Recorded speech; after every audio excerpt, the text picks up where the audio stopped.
We are already done with the general ledger.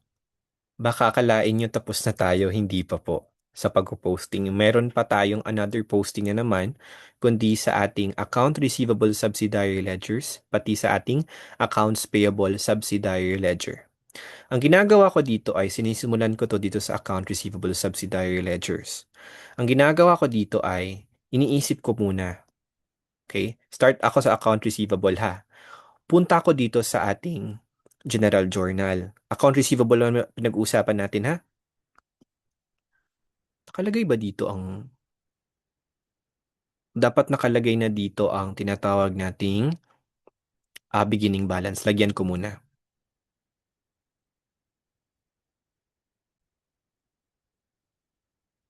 Okay, nalagyan ko na ng beginning balance both for account receivable and accounts payable subsidiary ledger. Dapat meron talaga to siyang beginning balance kapag nakuha ni ng papel. Okay? So, ang ginagawa ko first is pumupunta muna ako dito sa general journal. Ang tanong natin ngayon dito is, pinag-uusapan natin is account receivable muna. Sa account receivable subsidiary ledger, saan ba natin makikita ang mga account receivable? Anong mga journals natin makukuha? Okay. Again ha, ang tanong ko dito is, anong mga journals makikita ang account receivable? Okay? Pause the video and answer it. First one is general journal. Pangalawa ay ano? Ano? Sales journal or SJ. Ano pa yung isa? Ano pa? Saan pa makikita? Ay kita sa cash receipts journal. So tatlo makikita natin. Check down natin. SJ may account receivable? Meron. Sa PJ wala. Obviously. Sa CRJ meron din. Okay? Sa CDJ wala yan. Okay? Walang account receivable. So again, yung account receivable yung pinag-uusapan natin, ang tinatanong ko lang muna is saan natin makikita ang account receivable? Again, sa tatlo yan ha. GJ, SJ, and CRJ. Ngayon, ang ginagawa ko is, ginagawa kong reference muna ang eto sa General Journal. Simulan ko dito since account receivable pinag-uusapan natin, so ito munang titingnan natin. So, account receivable October 6. Ngayon, October 6 to dito. October 6. So, maghahanap ako, saan ko makikita si customer A. So, obviously, sa General Journal, tapos naman no. So, it's either dito sa Sales Journals and CRJ. Unahin ko muna tong SJ and CRJ. Tinitingnan ko kasi dito, ini-reference ko kasi dito, saan dapat maunang date. So, obviously, dalawa lang at tatlo ang choices makikita natin si customer A. Kasi din sa General Journal, GJ, SJ, and CRJ. Sa GJ, ano siya? October 6. Sa SJ, hanapin natin si customer A sa SJ ha. Tingnan natin. October 3. So, October 3 ha, pinag-uusapan natin si customer A. October 3 siya. Okay, so October 3. And then si CRJ, tingnan natin kung meron bang customer A sa CRJ. Meron. Pero anong date to siya? October 11. October 11. Okay? So, ibig sabihin, ang pag-post ko dito, okay ha? Again ha, yung pag-post ko dito sa account receivable subsidiary ledger, dapat mauuna yung SJ, pangalawa yung GJ, pangatlo ang CRJ. Ganun ang ginagawa. Ha? Tinitingnan ko.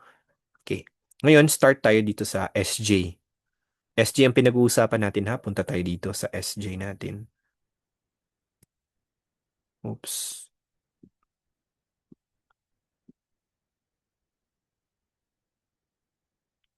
SJ.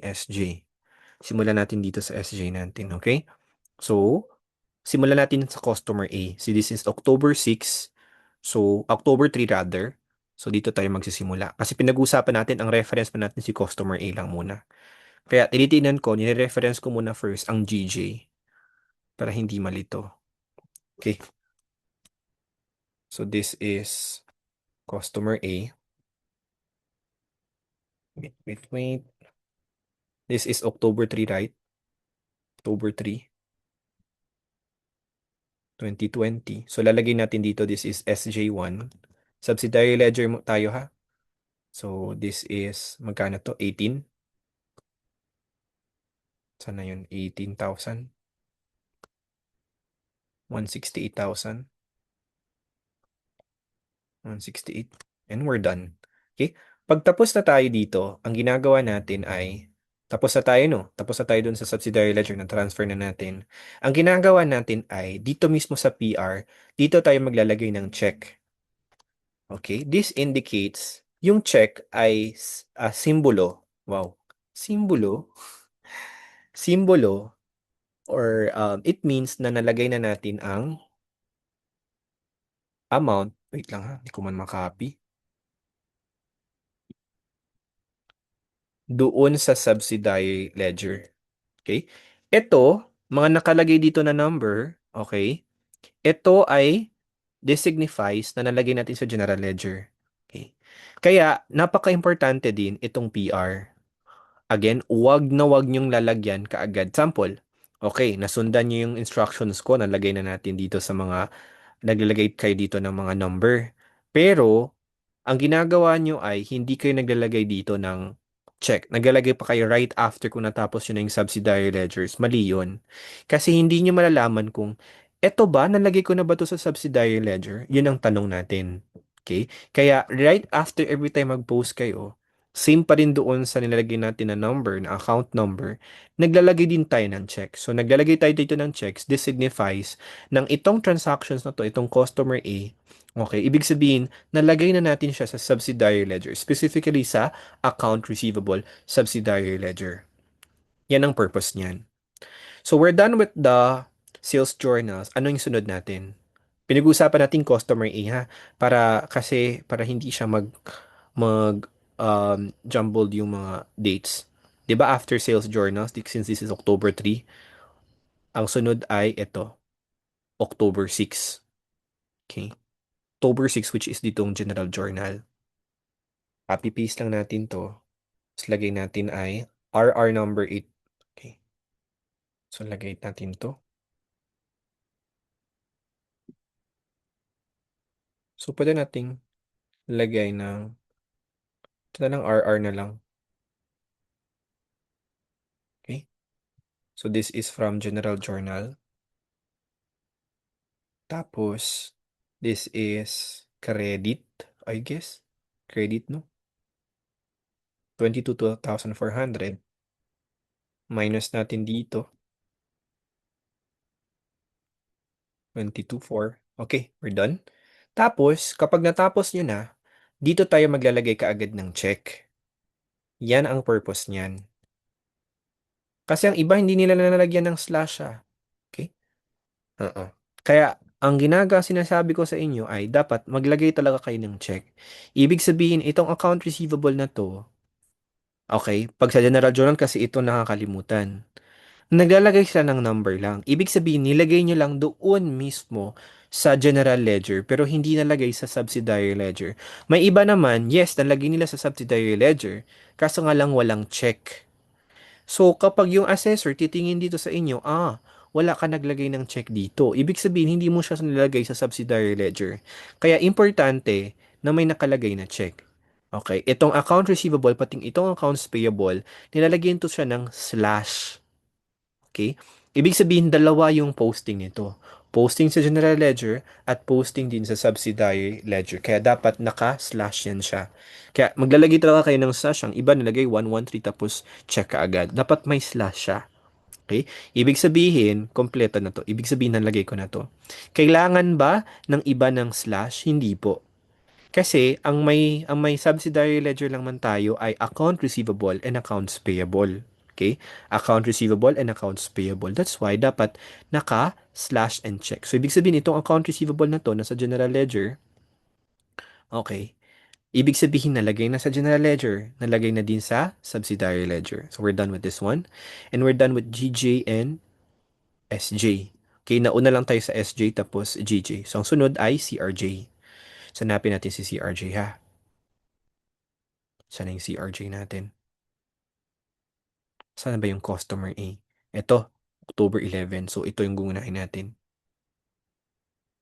Okay. This is October 11, right?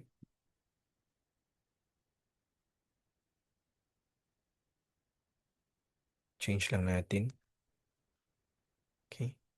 So, this is, ano to dito? Pwede kong lagyan ng customer A. So, lagay ko yung OR number. OR number ba?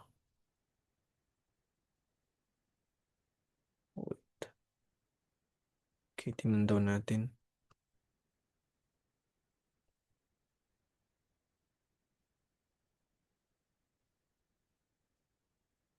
Beginning. Ay, wala pa, wala pa. Sales journal na tayo. Wait, tingnan nyo na. Wait lang ha. Hindi ko pa ata nalagay si SJ. Nalagay ko na ba si SJ?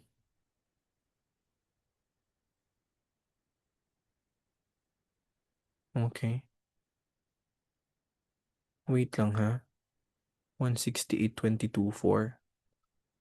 Dapat mauna ito. Bakit nalagay ko? Wait lang ha. So nauna ko nilagay ang GJ. Hindi dapat mauna ang GJ. Dapat mauna ang SJ. Tingnan nyo na. Wait lang ha. Tanggalin ko muna to. It's a prank. SJ muna. Kasi October 3 ang SJ. Ito oh. Tapos after nito GJ na. 'Di ba? After GJ, ano na? CRJ. So mauna dapat ang SJ. Tingnan nyo na. SJ October 3, ano to siya? This is, lagyan natin invoice number. Invoice number, ano to? 7001. Okay. Sensya na po. This is, ano to? 168,000.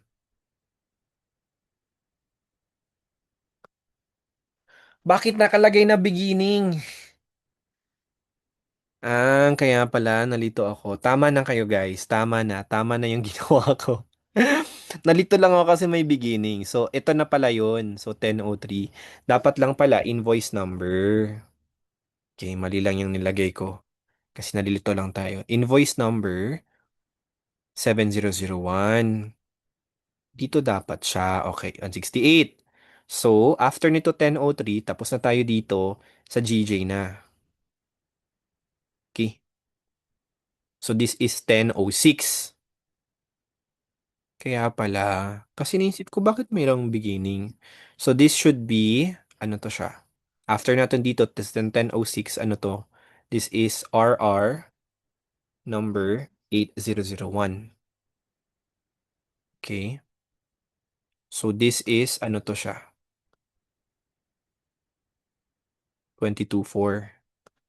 Okay, 22.4. So, lagyan natin ng check. Copy-paste natin to. Okay. Bakit ayaw? Okay. Paste natin dito. And we're done. So, we're done with this one dito. Tapos na tayo dito, di ba no? So, CRJ na tayo kasi since October 11. So, punta tayo dun sa CRJ. Saan yung CRJ natin? Ito. So, account receivable pinag-usapan natin, no? So, dapat sa account receivable na column. Specifically kay customer A. So, this is 1011. So, this is invoice number yung kukunin natin. Ande. Invoice number. OR number dapat. OR. Oops. Ito, OR number. OR number 7001. Ande. 7001 ba? 3002. Diba? Nalilito na ako. Okay. Cash is 3002. Mhm. Credit to siya. So, dapat ito. Done. Minus natin dito. Okay. We're done. So, since tapos na tayo, copy natin to. Okay. Yun. Since we're done with the general journal, specify natin dito. Kasi dito kasi ito kasi nakakagulo ito kasing general journal kasi eh. Dapat wag niyo to kalimutan ha. Kasi madalas ang ginagawa nila, yes, nalagay nilang account receivable lahat. Ang problem lang is nakakalimutan nila na meron palang account receivable sa General Journal. Kaya ang nakakalito dito is hindi bumabalance kasi dapat ang total dito ay dapat total doon sa General Ledger. Kaya wag talaga makilimutan ng General Journal. Dapat kaya specify ko and reference ko talaga ang General Journal first.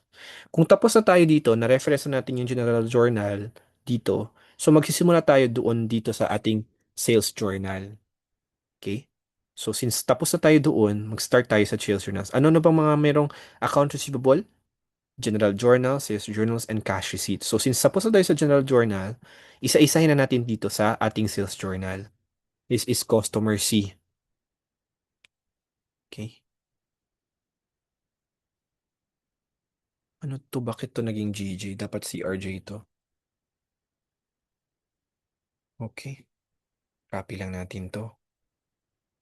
Customer. Tapos na tong Customer A, di ba? So magsisimula tayo dito sa may Customer C. Anong Customer C? Ito. Oops. Nangyari.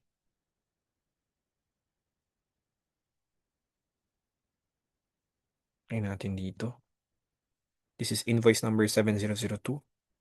This is SJ1. So this is account receivable. So therefore, this is debit.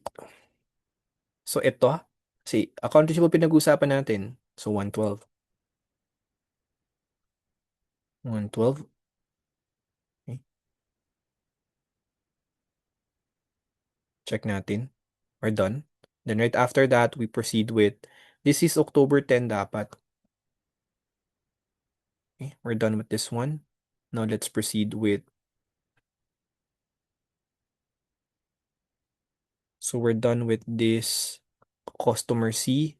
Dito tayo sa customer D. Saan yung customer D dito? Ito. Oops, bakit ganito ang pacing niya?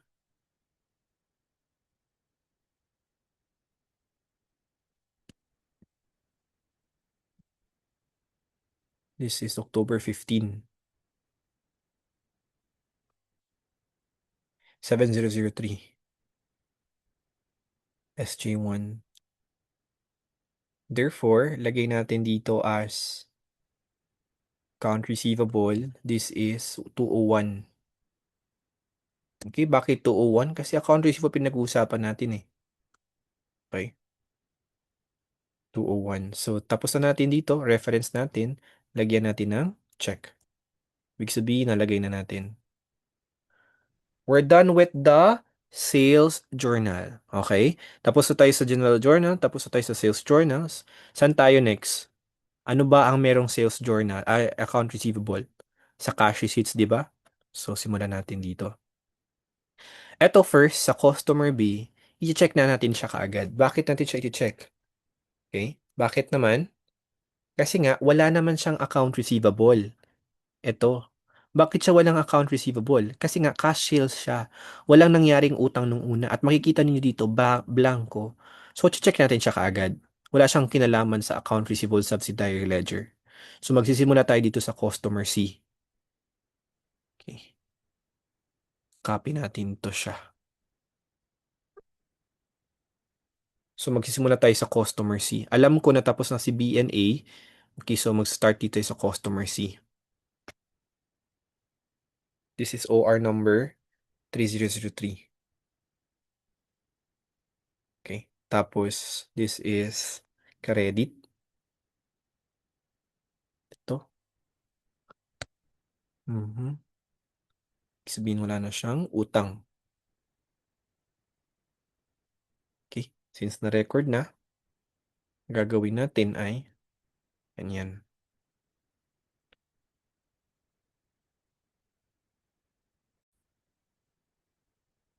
Dapat lang talaga siya na kahit zero siya, naka-double line pa rin siya and peso sign.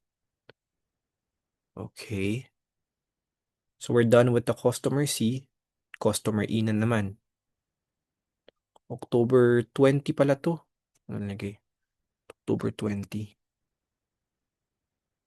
Dito ay October 22. Customer E tayo. Saan si customer E? Ito. This is 3004. So this is, ano to siya? Credit. Mhm.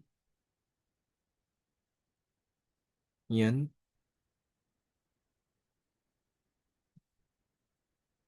Okay, we're done. So dapat lagay natin dito.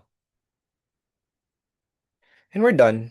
Doon lang naman nakikita, General Journal, Sales Journals, and Cash Receipts Journal. Hindi mo makikita sa purchase, hindi mo din makikita sa cash disbursements. Ngayon, the moment of truth, ang gagawin natin dapat ay titingnan natin kung yung total ba nito ay dapat pareho ba doon sa total ng General Ledger. Kasi dapat magka-pareho sila.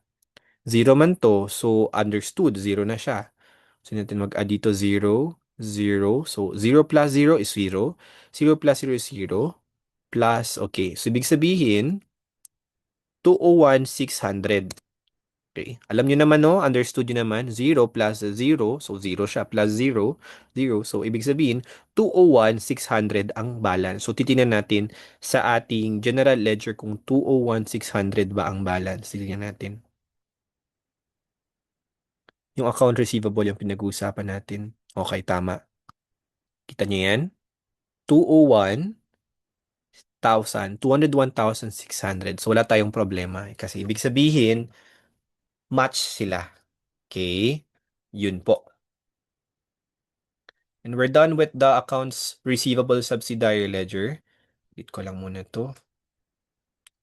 Ang next naman natin ay ang accounts payable subsidiary ledger. So meron tayong beginning na agad dito. So pag nakuha ninyo yung paper, makikita nyo agad na may beginning. Okay? Now, katulad lang din doon sa ating general journal, saan ba tayo makakakita ng accounts payable? Una, general journal. Pangalawa, saan? Sa purchase journal, of course, and CDJ. Tingnan daw natin kung meron tayong makikitang accounts payable sa purchase journal. Meron. Ito. Pangalawa, okay, pangatlo pala, ito mismo sa ating cash disbursements, specifically dito sa column na to. Ito yung accounts payable natin. Okay? Kaya, ang uunahin muna natin dito sa General Journal. Kasi sa General Journal, makikita natin na merong accounts payable supplier A. So, pinag-uusapan natin ang reference natin kay supplier A. Kasi hinahanap natin yung pagkakasunod-sunod ng mga transactions. Kay supplier A dito sa General Journal, this is October 4.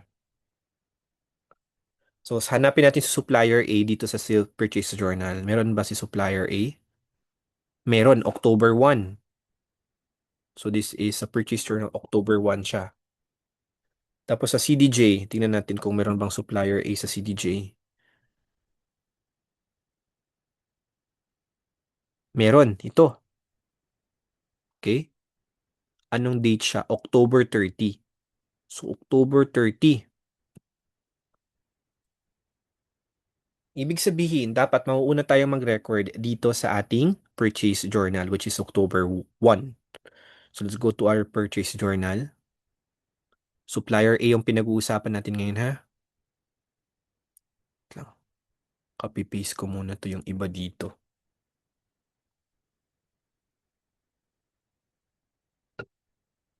Okay.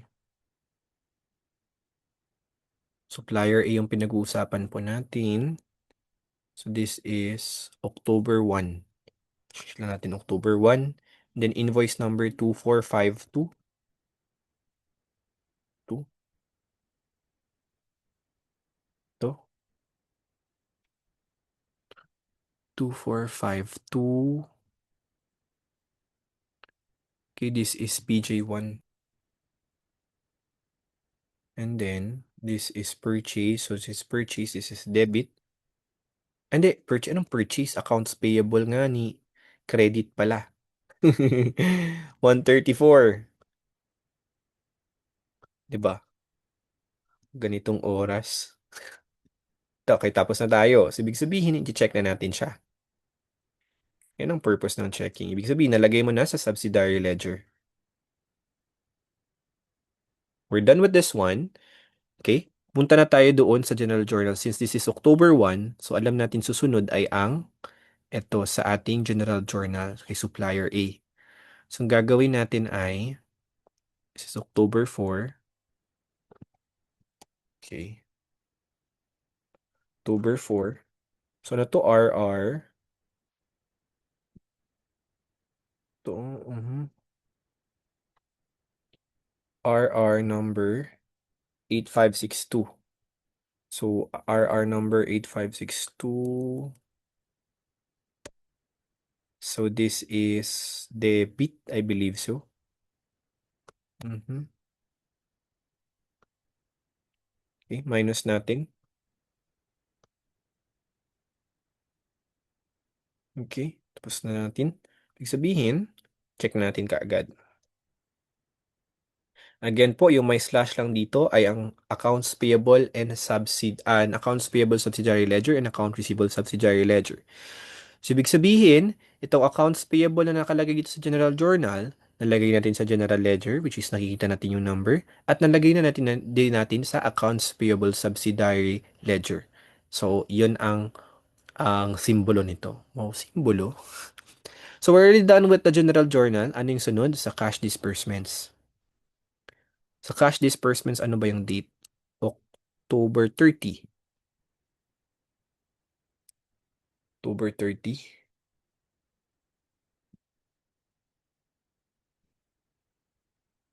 Okay, lalagay natin October 30. This is... Okay. Wait, nakalimutan kong lagyan ng GJ1 pala to. Ito naman is CDJ1. Okay. So, mamaya na tong item. Okay. Ano ba to? Ang debit to siya, no? Di ba, no? Okay, this is 112. Okay. Minus natin dito. Ibig sabihin, wala na siyang utang. Wait lang, copy ko muna to dito. Itong formatting. Yun. To din. To. Ayusin natin. Okay. Ngayon. So, ang kulang na lang is ito. Ano ba yung item nito? Kasi wala kasi itong OR natin to. So, ito yung medyo um, problematic dito. So, kailangan natin tignan ulit dito sa ating tinatawag nating source documents. Hanapin natin si October 30 na CDJ1 na 112. Okay. Okay, si supplier A. So, this is OR number 5827. Okay, yan ang 5827 siya. All for the sake na malaman natin ang OR number niya.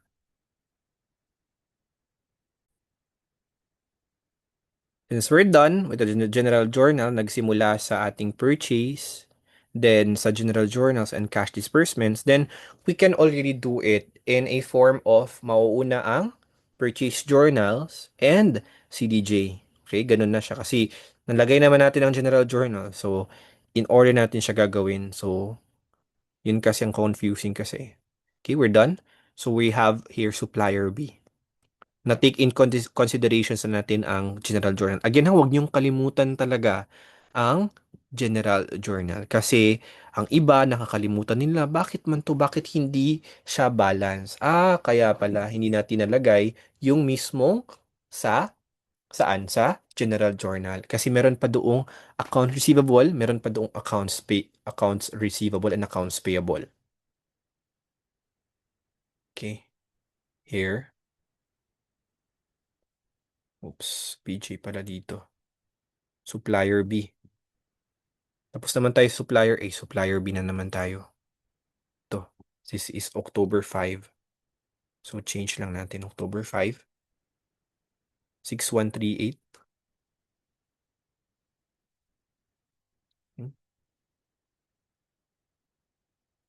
This is debit. 201, 600. Yan. And then, i-check natin since tapos na. Okay, we're done. Now, we'll go to 1008. Supplier C. Saan yung supplier C natin dito? So, this is 8152.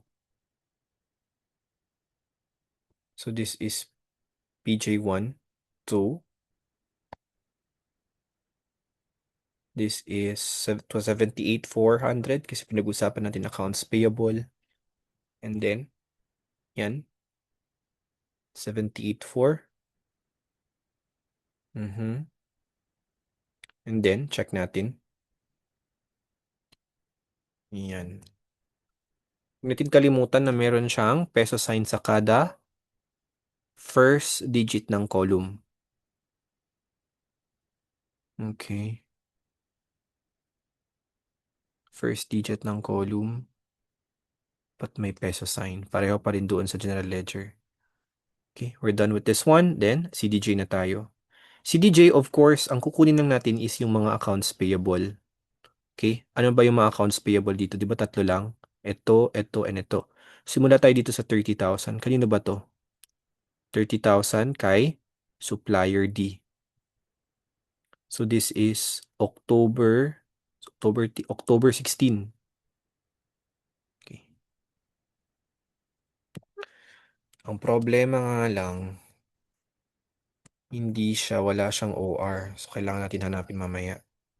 So kuha muna natin siya, oh. DJ1. So kuha muna natin siya.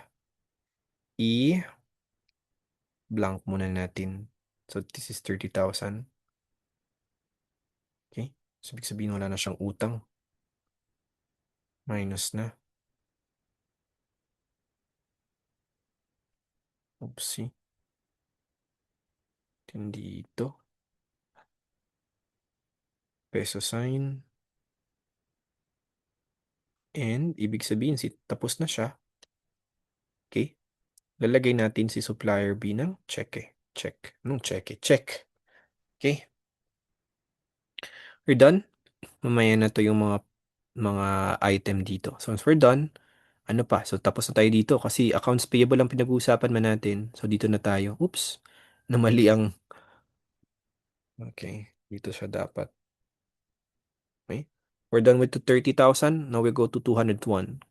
Okay. Again ha, accounts payable ang pinag-uusapan natin. So itong 201, saan ba to siya?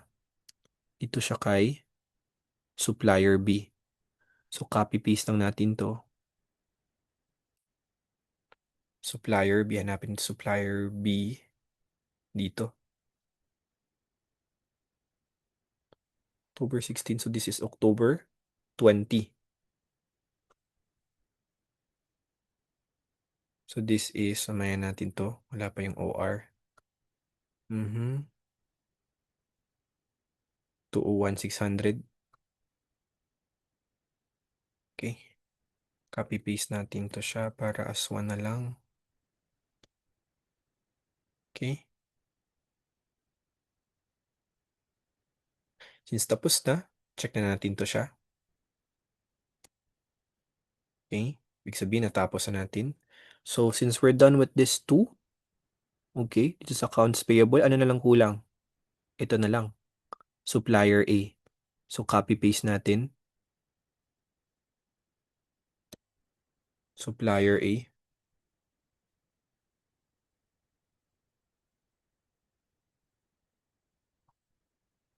Hindi, I think we're done with the supplier A. Nakalimutan na natin lagyan ng check eh. Ng check. CDJ1. Okay, tapos na tayo dito oh. Oh, 112. Ito 112. Nakalimutan natin i-check kanina. Dapat check natin to siya. So, ibig sabihin, we're done with this one. So, yung mga iba dito na wala namang sundry, yet at the same time, wala din siyang accounts payable. Kasi ito siya, etong tatlo na to, wala naman tong silang sundry, pero may subsidiary ledger sila kasi may accounts payable. So, lalagyan natin ng check. So, mga iba, wala na nga silang sundry, wala pa silang subsidiary ledger. Anong gagawin natin? Lalagyan lang na natin ng check. Okay. Okay. Lagyan natin ng check. Yan. Yan. Check din. Oops. Check din dito. Yan. We're done. Mhm. Okay, ayusin natin to. Yun. Kalimutan ko pa lang to dito sa may tawag natin dito o sa OR. Hanapin natin ha. Start tayo dito sa supplier D na October 16. October 16 na 30,000. Mhm. 30,000. This is OR number 5813. Okay, we're done. Now let's proceed with supplier B. October 20 na 201,600. Okay. October 20 na ano 201,600. Ito, dito. Okay. I think this is the one.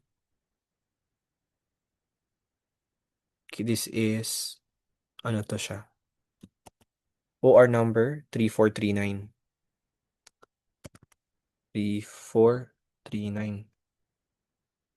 Okay, we're done. Now, pa ba yun? Kalimutan natin. Tapos na ata lahat. Dalawa lang. Okay. And we're done. We're done with our, what you call this, our accounts payable. Pero titignan muna natin. Ayaw mag-drag nitong kung ano. Okay. Okay. Titignan natin, add mo natin lahat. So this is 0 plus 0 is equals to 0 plus 0 is equals to 0. So ibig sabihin, ang balance ay 78,400. Titignan natin kung yung balance ba ay 78,400. Dapat pareho sila. Kasi kung hindi na. Okay, 78,400. Okay, very good. Tapos tayo, 78,400. So, ibig sabihin, tama. Makita natin dito ang balance. 78,400. Ibig sabihin, tama siya. Yun lang. Ganun lang ginagawa natin sa ating posting. Tingnan natin sa account receivable. Nakaayos. Dapat may peso sign dito. Yan. Peso sign din dito. Okay. Mhm. Sign dito. Okay. Sa general ledger natin, titingnan natin kung may naka-peso sign sa beginning ng kada ito. Peso sign sa kada beginning ng column. Yan. Yan. Here. Okay, say natin. Mhm. Okay. Tapos, dito din.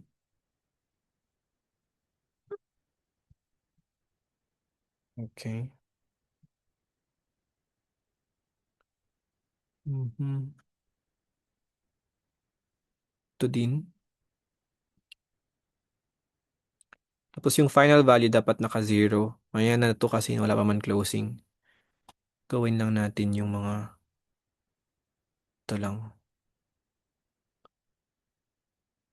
Yung mga beginning amount ng kada column, lalagyan natin ng peso sign. Yun yung standard gagawin natin ha. Oops. Yan. Ito. Yan. We're done. Yan. Yan. Ito. Ito. Ito, okay. Oopsie, bakit to?